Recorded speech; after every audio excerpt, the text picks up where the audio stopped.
It's June in Texas, late June, but we've hit 100, I think, every day for the last week and a half, at least 100. Today is supposed to be, I think, only 99, but heat index should be 110 to 115. Air conditioning, it's on everybody's mind.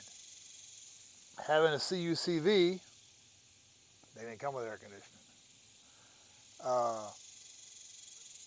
Online, people ask about adding AC to these things. And there's three options for AC. One is the factory Chevrolet AC, which I'm going to go show you on the cow dog how much room it takes under the dash, or on the firewall. Talk about how my experience with that. Then there's two aftermarket companies. One is called Nostalgic AC Parts, NACP. Their website is nostalgicac.com.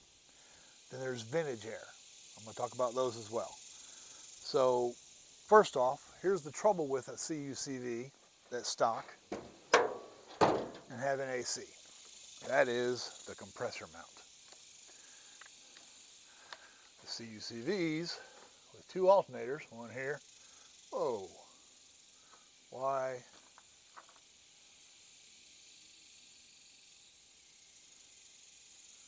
My phone went weird. And this one here. The Nostalgic AC puts the compressor way out over there. You have to take the alternator off to do it, and there's several brackets involved, but it puts the AC compressor way out there. And I actually, I think you can see it if I move the hose, I actually had to turn the battery mount just a little bit to make it so it wouldn't interfere. Now, if you have a Banks turbo, it will not work. If you add a turbo to yours, that's right where the Bank turbo lives. But on the firewall, let me see if I can even find those lines. Put the tripod back down. Zoom in on the firewall. Let's see which one's my AC. This is one AC line, and the other one's down here. Yeah, just two holes. That's all it is. So that's all for under the engine. Of course, you got to mount the condenser up on the grill, which is all kinds of fun, and the dryers here between the batteries. Now, on the stock Chevrolet setup,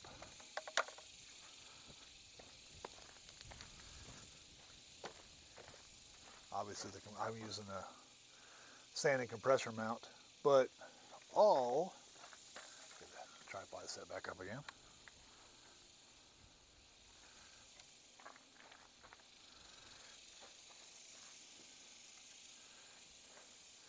This is all the AC. This whole huge box. Back in there is the heater. So all this is AC. All right, let's go look at the parts with the Nostalgic AC inside the truck. The CUCVs,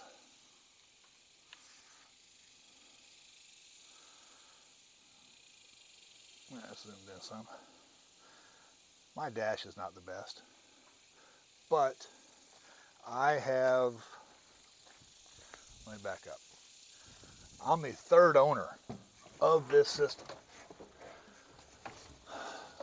This vent, the panel between here and this end piece, all come with the Nostalgic AC parts.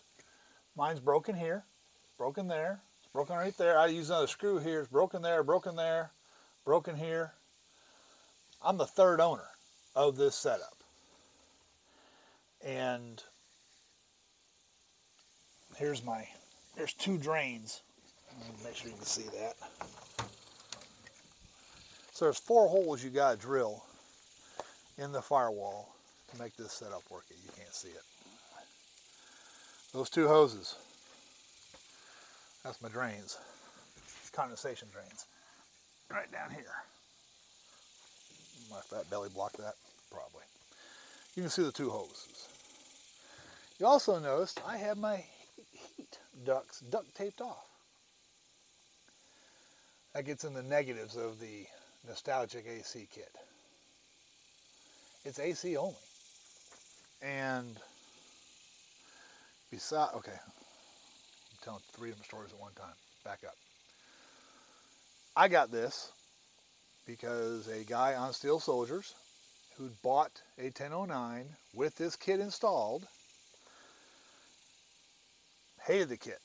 He kept throwing alternator belts and AC belts.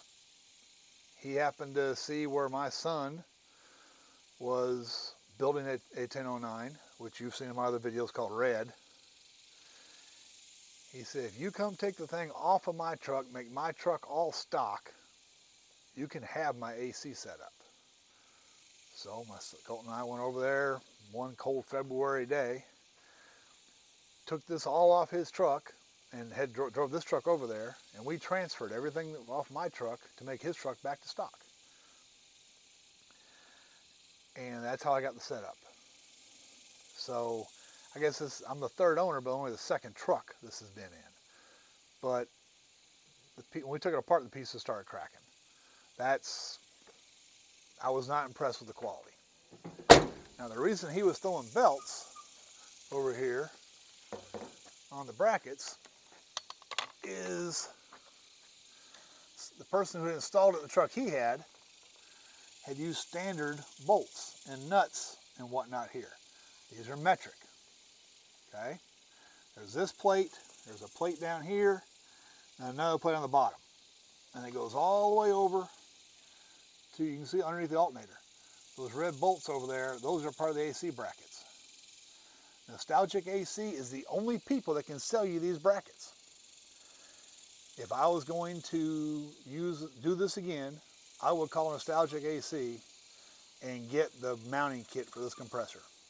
But if I was putting on where my Banks turbo is, because I didn't show you on the cow dog, the Banks turbo sits right where the compressor is on the Banks kit. Then I would try to figure out some other way to mount it. I'd make up my own brackets because they're several $100s. Okay, so we got under the hood. Then over here on the truck itself, you're supposed to get rid of, let me just pull this off of here.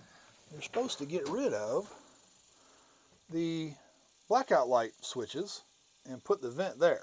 Like that's where the factory had it from Chevrolet. I don't think it was Nostalgic. From some air conditioning company, I bought this bolt-on and ran a hose over to make that my vent. And that vent's pretty much useless.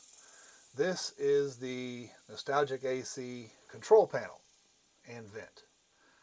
You can see you got your, let me fire it up and get the AC going. It's hot in here. It's 90 degrees already this morning at 11 o'clock. Alright. You can see we start off at 90 degrees. I just turned it on. We should hit below 50 by the time I'm done talking about this thing here. You see my tongue depressors in there. I've tried pieces of paper. They don't hold it. Tongue depressors only holds this vent. This thing just flops around. This is the temperature control.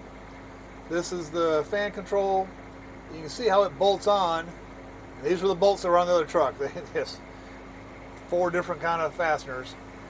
I should have fixed that better, but I haven't yet. And you can see it's cracked and cracked. And it takes away where the voltmeter goes for the stock truck. No, mine's not working right now. It works about every 5th start. I don't know why. But there's a wire problem up behind here. And I got to pull this out, which is a major pain, to get to where I splice that wire in. So I haven't done that in a while. Another major pain. See, we're down to 60 degrees at the vent already. And again, it's above 90 outside. Is this thing leaks. Every year or so, I have to add 16 ounces of refrigerant. I have rebuilt, pulled it apart, every single O-ring. I can't find the leak. Yeah, we're down to 55 degrees. The thing works great. That's low fan.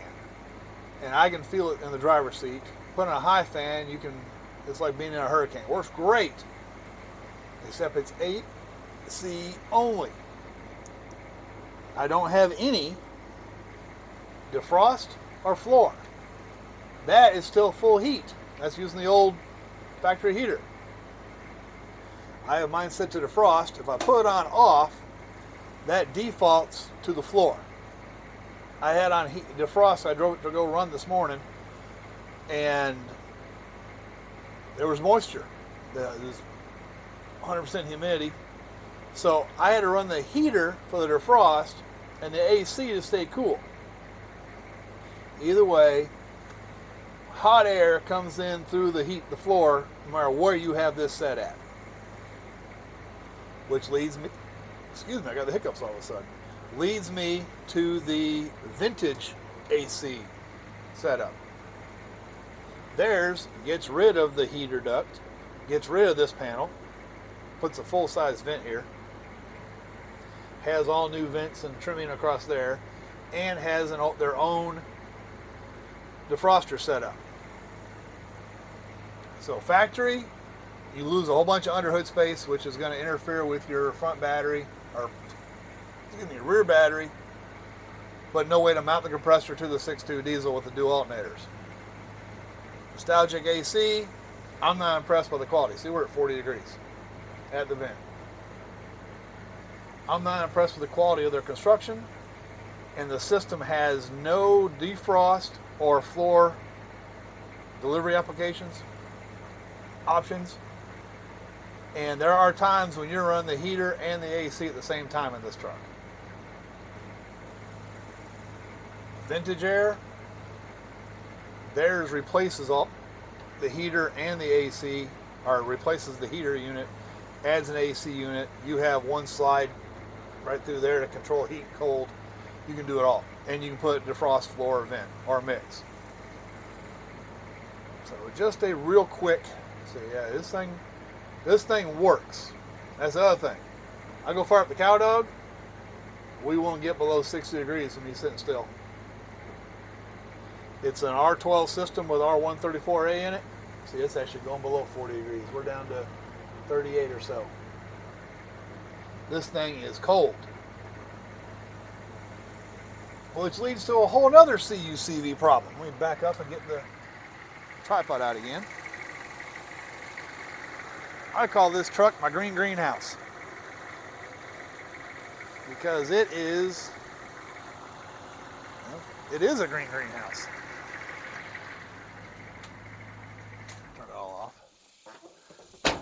I have, you saw that, 38 degree air at the vent, driving this thing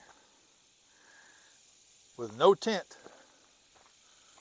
No tint on the windows, any of the windows, or glass. No insulation anywhere on the floor, sides, or ceiling. I can have 38 degrees blowing in my face. I can be cold in my face, and I'm sweating like crazy. Because the truck, let me get in the shade. Without tinted windows, without insulation, you are just hot. And it's noisy too. So, quick review. Factory AC, it's an R12 setup. Either run R12, but you lose under hood space, and you get complicated vacuum systems to work all the levers and stuff. And find a complete working factory AC unit from 40 years ago could be kind of tough to do. It's going to cost more than the $1,400 both other kits are out there for. Nostalgic AC, it fits the dual alternator 6.2 engine. Use metric fasteners, but it bolts on and it works. I've got, I'm going to say 20, 30,000 miles on this in the last 9 years. But the green greenhouse effect, I've not tinted the windows, I've not insulated anything in there. I've used my temperature gun. I can be having 38 degree air hit me in the chest, and it's 110, 130, 140 on the floor. The roof of the back can be at 150. You're not cooling yourself. It's just making it so you can survive without dying in the heat. That's going to happen with the Vintage Air product as well. But the Vintage Air, you can have defrost, floor, vent, mix of that. You can add some heat in. So you can have the AC running to dehumidify the inside and still be warm. So people ask about AC all the time online. Those are the three options. Factory Chevrolet, which you got to go find in a junkyard somewhere. Nostalgic AC, I've not been impressed with the quality. I'm impressed with the cold air, and I'm impressed with the mount set up on the engine. Or vintage air. Probably the best hybrid you could do is vintage air system for the Chevrolet trucks with the Nostalgic Air Products mount assembly. If you're not putting a Banks turbo on, you're putting a GM turbo on here, or no turbo at all, that would work. The GM turbo is in the middle of the passenger side cylinder bank, and you can clear that. But the Banks turbo is in the way for the AC compressor for the Nostalgic Air Product mount. If I think of more stuff about this, I'll make another video. Hopefully that helps somebody.